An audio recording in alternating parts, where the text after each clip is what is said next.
maka harus hendaknya ditinggalkan. Ya, min husni islamil mar'i tarkuhu ma la ya'ni.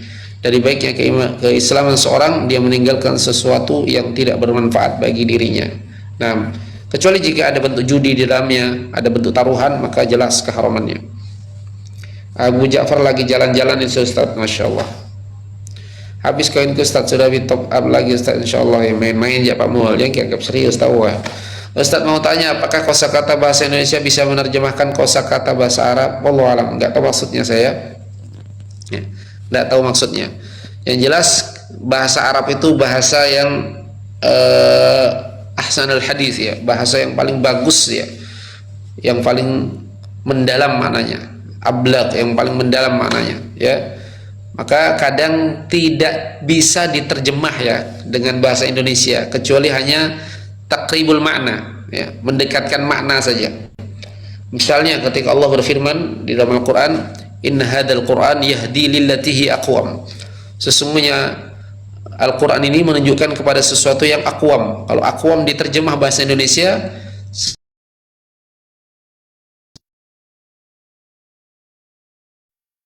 sesuatu yang lebih lurus ya, sesuatu yang lebih lurus.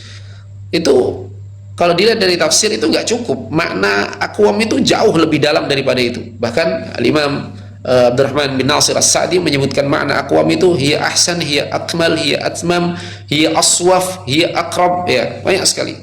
Al-Quran itu menunjukkan kepada sesuatu yang aqwam, maksudnya lebih lurus, lebih sempurna, lebih baik ya, lebih ablaq, lebih mengena, lebih cepat, lebih dekat kepada Allah dan seterusnya. Banyak sekali makna aqwam.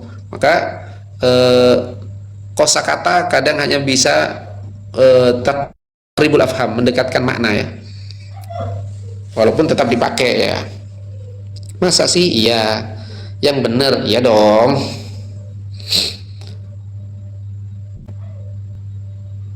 Baik. Assalamualaikum Ustadz. Ustadz sekarang tinggal di daerah Perintis. Ya, ya. Sholat itu apa Ustadz? Sholat itu artinya ad-du'a, doa ya, secara bahasa. Secara istilah yaitu at-ta'abbudulillah, kita beribadah kepada Allah Subhanahu wa taala ya, bi af'alin maksusah, dengan tata cara khusus ya. Tentunya yang diajarkan Nabi sallallahu alaihi wasallam, yang yubtada'u bitakbir wa yukhtatamu bitaslim, yang dimulai dengan takbir dan diakhiri dengan salam ya. Itu pengertiannya. Tanya definisi kan? Baik.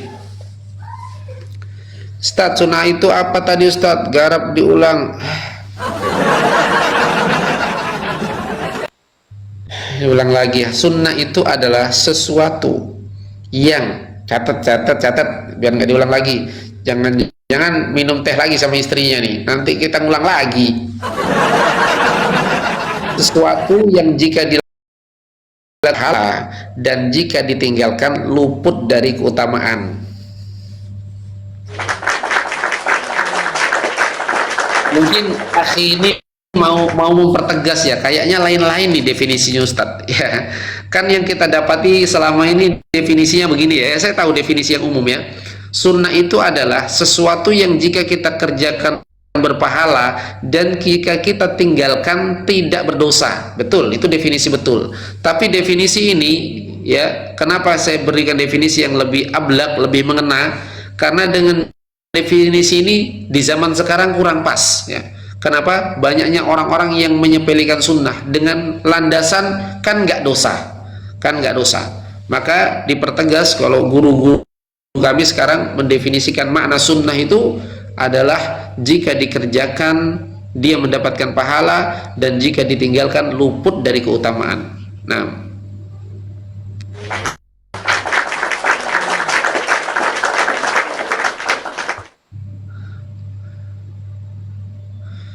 main-main aja, betah banget Al-Fahri di sini.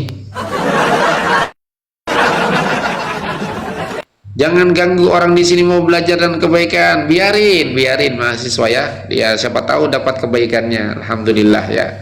Ya, kalau komentar-komentar nggak nyakitin kita kok, apalagi cuma Al-Fahri doang.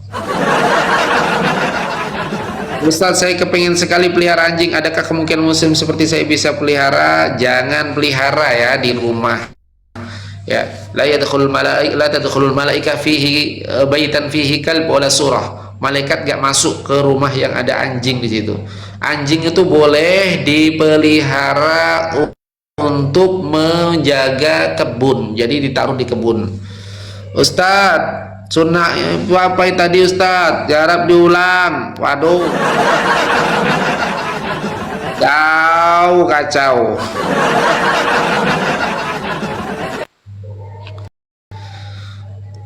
Ustazah, apa hukumnya orang udah nggak mau sholat? Nggak tahu Ustazah. Tadi gangguin, sekarang kita dipanggil Ustazah. Fahri,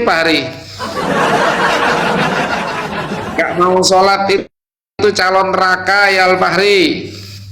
Nanti kita akan ditanya pada hari kiamat di neraka, kayak masuk neraka. Jangan bilang kita ya, kita yang nggak sholat nanti. Orang mewakili orang-orang yang nggak sholat, dikatakan dalam neraka, masalakakum fi saqar, apa yang menyebabkan kalian masuk ke dalam neraka sakor ini? Qalu lam nakum minal musallin. Mereka menjawab, karena dulu kami tidak termasuk orang-orang yang sholat.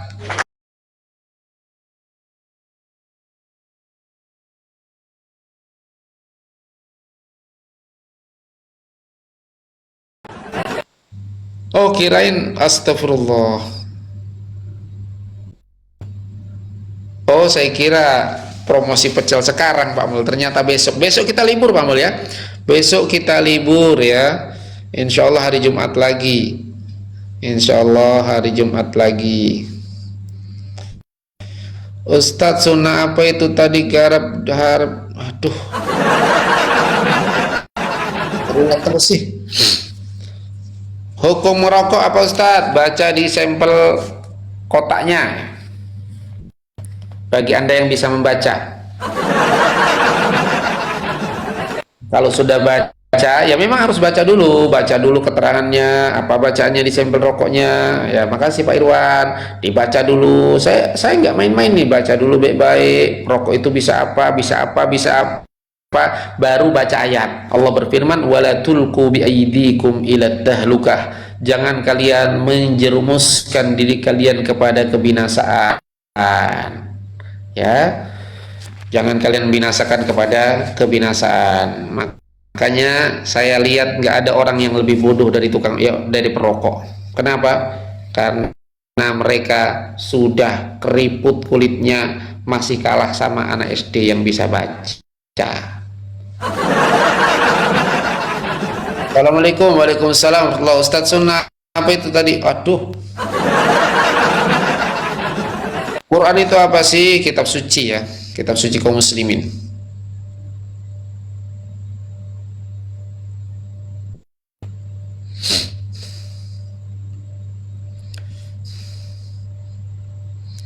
Siap catat. Capek ulang-ulang Ustadz. Iya, capek ulang-ulang. Tidak ada yang kirim-kirim. Ulama dan kajian mana yang bisa diikuti saat ini? Bingung soalnya. Ulama yang berpegang teguh dengan kitab dan sunnah, yang mereka lebih mengedepankan pembahasan ilmu dari pembahasan nasab. Dikit ngandelin nasab, dikit-dikit ngandelin nasab. Yang lebih parah lagi yang satunya ngandelin asap. Isi kajian sambil ngandelin asap. Kalau bid'ah itu apa Ustadz? Bid'ah itu segala perkara yang dijadikan, dianggap suatu agama padahal tidak pernah dicontohkan oleh Nabi Shallallahu Alaihi Wasallam. Bahasa lainnya disabdakan oleh Nabi Sallallahu Alaihi Wasallam, dibahasakan oleh Nabi Sallallahu Alaihi Wasallam, man ahdatha fi amrina hadza, siapa saja yang membuat perkara baru dalam urusan agama kami ini, ma laisa minhu, yang sebenarnya dia bukan bagian agama, yang nggak pernah diajarkan Al-Quran, nggak pernah diajarkan sunnah, itulah pengertian definisi bid'ah disebut oleh Nabi fahuwa radd, maka dia tertolak. Dalam konteks peperangan ketika kondisi sedang